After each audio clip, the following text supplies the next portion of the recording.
En 1913, l'un des plus grands psychiatres de l'histoire commença à avoir des visions troublantes. Il voyait du sang submerger l'Europe, des villes détruites et des montagnes de cadavres. Certains pensaient qu'il perdait la raison, mais peu après, la Première Guerre mondiale éclata, et tout ce qu'il avait prédit devint réalité. Cet homme était Carl Jung, et ses découvertes sur l'esprit humain ont profondément transformé notre compréhension de nous-mêmes.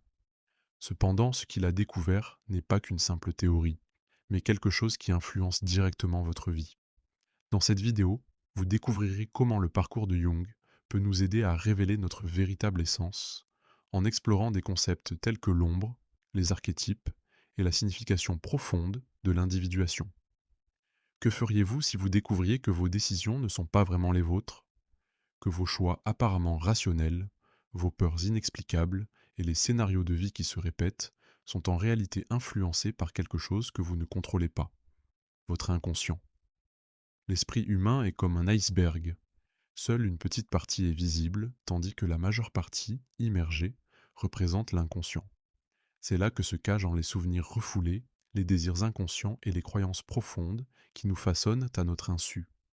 Imaginez une personne qui refuse toujours de saisir de nouvelles opportunités au dernier moment. Elle se convainc qu'elle n'est pas prête, que le moment est sommet mal choisi, ou que l'erreur est inacceptable. Même si elle ne se souvient pas de ses pensées, elle continue d'influencer ses choix. Les recherches en neurosciences montrent que la majorité de nos décisions quotidiennes sont prises de manière inconsciente, bien avant que nous en soyons conscients. En d'autres termes, nous croyons contrôler notre vie, mais nous sommes en réalité guidés par des expériences passées et des croyances profondes. Ignorer cette partie cachée de notre esprit peut mener à une vie remplie de déceptions et d'obstacles invisibles. Cependant, il existe un moyen d'éclairer cette ombre et de mieux comprendre ce qui nous motive réellement. C'est ici que nous abordons l'un des concepts clés de la psychologie jungienne, l'ombre. Avez-vous déjà remarqué que vous critiquez chez les autres des comportements qui vous ressemblent ou que vous ressentez une aversion immédiate pour quelqu'un sans raison apparente? Cela pourrait être un signe que votre ombre cherche à se manifester. Carl Jung décrivait l'ombre comme la face cachée de notre personnalité, composée de tout ce que nous refoulons, nions ou refusons de voir en nous. Ce sont des traits que nous avons appris à cacher depuis l'enfance pour être acceptés par la société. Mais même si nous essayons de les ignorer, ils continuent d'influencer notre vie. Imaginez une personne qui se vante d'être toujours gentille et compréhensive, évitant tout conflit. Un jour, sa colère refoulée éclate soudainement dans une situation banale. Cela se produit parce que les émotions refoulées ne disparaissent pas. Elles trouvent simplement d'autres moyens de s'exprimer. L'ombre se manifeste également à travers la projection, où ce qui nous irrite chez les autres reflète souvent ce que nous refusons de voir en nous-mêmes. Par exemple, une personne qui méprise les gens arrogants pourrait en réalité réprimer son propre désir de reconnaissance. Les recherches psychologiques montrent que notre cerveau a tendance à rejeter les traits qui ne correspondent pas à l'image que nous avons de nous-mêmes. Ainsi, au lieu d'accepter ces aspects, nous créons des conflits et jugeons les autres. Mais l'ombre n'est pas seulement une force négative, elle contient également des talents et des capacités que nous avons refoulés par peur ou manque de confiance. Intégrer son ombre ne nous rend pas pire. Au contraire, cela nous aide à devenir plus complets et conscients. La question est, êtes-vous prêt à emprunter ce chemin vers votre véritable moi, comme l'a décrit Jung? Si vous appréciez ce contenu et souhaitez soutenir la chaîne, rejoignez le club des abonnés. Cela nous aidera à continuer à produire de nouvelles vidéos et vous donnera accès à des contenus exclusifs. Vous pouvez également nous soutenir en cliquant sur le bouton Merci. Votre soutien est vraiment important et nous motive à aller de l'avant. Beaucoup de gens passent leur vie à essayer de répondre aux attentes des autres, suivant des chemins qui ne reflètent pas leur véritable désir.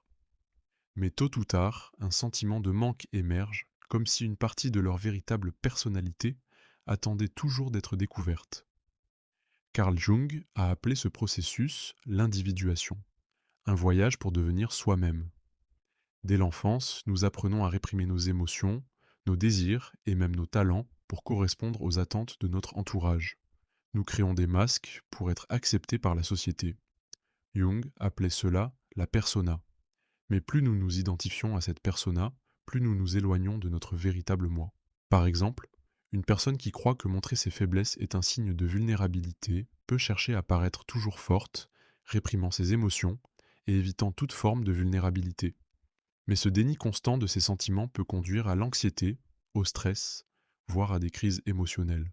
L'individuation consiste à comprendre que la véritable force ne réside pas dans le déni de certaines parties de soi, mais dans leur acceptation et leur intégration. Les recherches montrent que les personnes qui se comprennent mieux et vivent de manière plus authentique éprouvent un plus grand bien-être et une plus grande satisfaction dans la vie.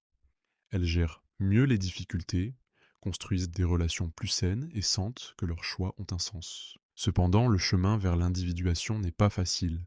Il nécessite de l'introspection, de la réflexion et surtout du courage pour affronter ce que nous avons toujours évité. C'est ici qu'intervient l'un des concepts clés de Jung, les archétypes. Avez-vous déjà remarqué que certaines situations ou certains types de personnes se répètent dans votre vie, comme s'il existait des schémas invisibles qui déterminent vos pensées, vos sentiments et vos actions? Carl Jung a découvert que notre psyché est influencée par des structures universelles qu'il a appelées archétypes. Ces images profondes se retrouvent dans les mythes, les religions et les légendes de différentes cultures, mais elles existent également en chacun de nous. Les archétypes agissent comme des personnages intérieurs, qui influencent nos décisions et notre perception du monde. Ils représentent différents aspects de l'expérience humaine et se manifestent à des moments clés de notre vie. L'un des archétypes les plus connus est celui du héros, symbolisant le chemin de l'épreuve et de la victoire. Dans les films, cet archétype est incarné par des personnages comme Harry Potter ou Katniss Everdeen. Mais il se manifeste aussi dans la vie réelle, chaque fois que nous faisons face à des défis et que nous devons puiser en nous pour les surmonter. Un autre archétype puissant est celui du sage, celui qui cherche la connaissance et la compréhension. Il peut se manifester sous la forme d'un mentor ou même de notre propre intuition, nous aidant à prendre des décisions plus éclairées. Ces schémas ne se limitent pas aux mythes et aux histoires. Les recherches montrent que reconnaître ces archétypes en nous-mêmes peut augmenter notre estime de soi et améliorer notre capacité à faire face aux défis de la vie. Lorsque nous prenons conscience que nous suivons inconsciemment un certain scénario, nous pouvons faire des choix qui correspondent davantage à notre véritable nature. Mais il y a un endroit où les archétypes se manifestent de manière particulièrement vive et symbolique. Les rêves. Jung considérait les rêves comme une clé pour comprendre l'inconscient et ses schémas internes. Avez-vous déjà fait un rêve si intense qu'il semblait contenir un message caché, ou vous êtes-vous réveillé avec le sentiment que votre subconscient essayait de vous dire quelque chose? Pour Jung, les rêves étaient des histoires symboliques remplies d'indices sur nos émotions, nos conflits intérieurs et nos désirs refoulés. Contrairement à la vision traditionnelle qui voit les rêves comme des fragments aléatoires de la conscience, Jung croyait qu'ils révélaient des aspects profonds de notre psyché.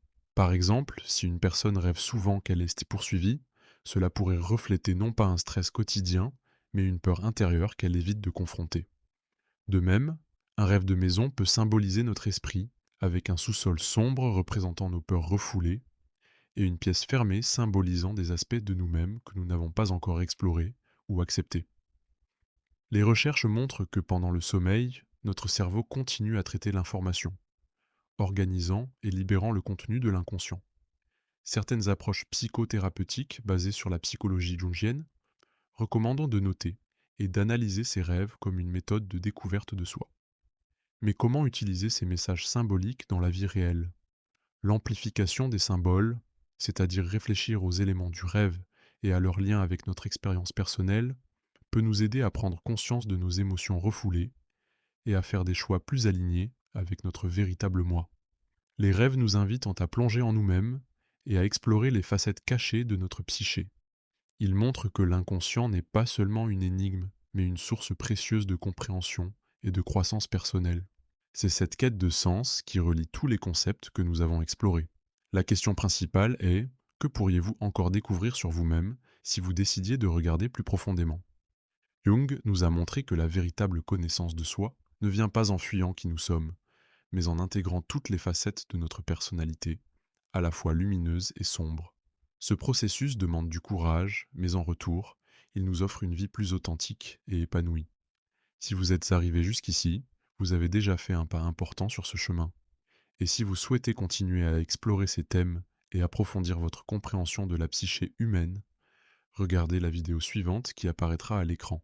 À bientôt!